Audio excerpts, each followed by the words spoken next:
আমার জীবনে আমি কখনো এভাবে লাইভে আসি না। দয়া করে আমার ভিডিওটা বেশি বেশি করে শেয়ার করে আমার ছেলেরা, তাদের উচিলায় যাতে আমার ছেলেটা আমি পাইতে পারি, এই ব্যবস্থা করলে আমি তাদের কাছে কৃতজ্ঞ থাকবো। আসসালামু আলাইকুম রহমতুল্লাহ। ওয়ালাইকুম আসসালাম রহমতুল্লাহ বারাকাতু। আসসালামু আলাইকুম রহমতুল্লাহ। ওয়ালাইকুম আসসালাম রহমতুল্লাহ। আপনার নাম কি যে কাকা? আমার নাম মোহাম্মদ বেল্লাল। আপনার ঠিকানা কোন জায়গায়? আমার ঠিকানা জাহানপুর 7 নং ওয়ার্ড, বলাচর পেশন, জাহানপুর 7 নং ওয়ার্ড।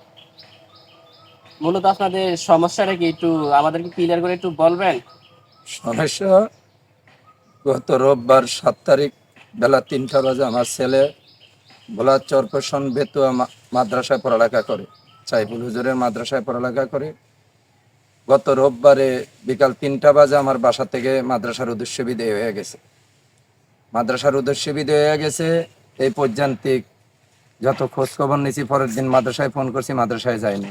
এই পর্যান্তিক আজকে 9 দিন, দীর্ঘ 9 দিন হয়ে যাচ্ছে, আমি আমার ছেলের কোনো খোঁজ পাইতেছি না। যার পরে কোনো ভাবে কোনো দিক থেকে কোনো কল টল আসে নাই?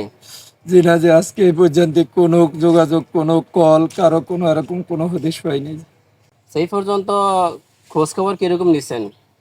খোঁজ খবর যে আমার যতটুকু টানা, আমার আত্মীয় স্বজন, ছেলে আগে যে মাদ্রাসায় পড়তো, এখন বর্তমান যে মাদ্রাসায় পড়ে সেদিকে, এবং থানায়ও আমি জিডি করেছি, এরকম কোনো খোঁজ খবর আমি পাইনি। আমি দর্শকদেরকে এটাই বলবো, আমার জীবনে আমি কখনো এভাবে লাইভে আসি না। দয়া করে আমার ভিডিওটা বেশি বেশি করে শেয়ার করে আমার ছেলেরা, তাদের উচিলায় যাতে আমার ছেলেটা আমি পাইতে পারি, এই ব্যবস্থা করলে আমি তাদের কাছে কৃতজ্ঞ থাকবো। আচ্ছা, তাহলে আমরা একটু এবার ওর মার সাথে একটু কথা বলি, দেখি ওর মা কি বলে। কাকি আসসালামু আলাইকুম।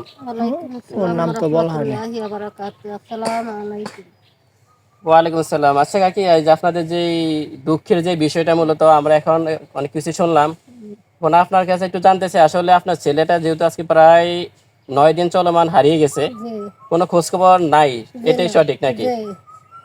এই ছেলের বিষয়ে কি আপনি কিছু বলতে পারেন? যে ছেলে যাওয়ার সময় অনেক ক্ষেত্রেই সন্তান মার সাথে অনেক কিছু শেয়ার করে থাকে, পার্সোনালিটি, কিন্তু বাবার সাথে সেগুলো শেয়ার হয় না।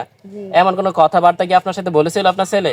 যে বলছে যে আমারও বলছে যে আম্মু আমার মাথায় পড়া ধরে না।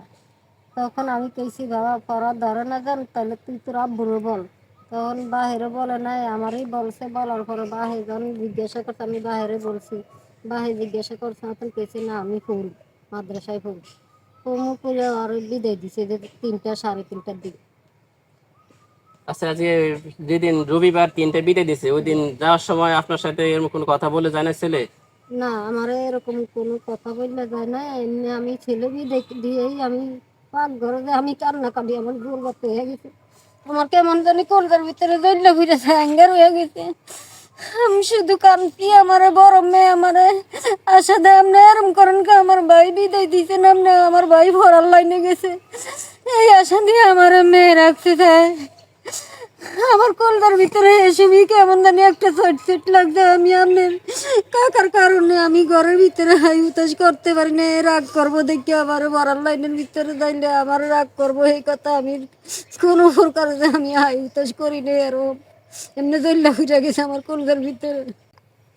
প্রিয় দর্শক বন্ধুরা, আমরা এতক্ষণ যে বিষয়টি নিয়ে আলোচনা করতেছিলাম, এই অবস্থাটি হয়েছিল আমাদের ভোলা চরফেশন, জাহানপুর আটকোপাট বাজার 7 নং ওয়ার্ডের মাদ্রাসা পড়ুয়া ছাত্র মোহাম্মদ সাইফুল আজকে প্রায় 9 দিন যাবৎ নিখোঁজ হয়ে আছে। তার বাবা মা অনেক খোঁজখবর নিতেছে, কিন্তু কোনোভাবেই তার কোনো খোঁজ পাওয়া যাচ্ছে না। তো আমাদের এই ভিডিওটা যে যেখান থেকে দেখতেছেন, দয়া করে এই যে তার বাবা মার যে দুঃখ আর্তনাদ আপনারা নিজেই দেখলেন, যে যেভাবে পারেন একটু সহযোগিতা করবেন, আর আমাদের এই ভিডিওটা একটু বেশি বেশি করে শেয়ার করে দিবেন, যাতে আপনার একটা শেয়ারের ধারা আমরা যাতে অনেক কিছুই অনুমান করতে পারি।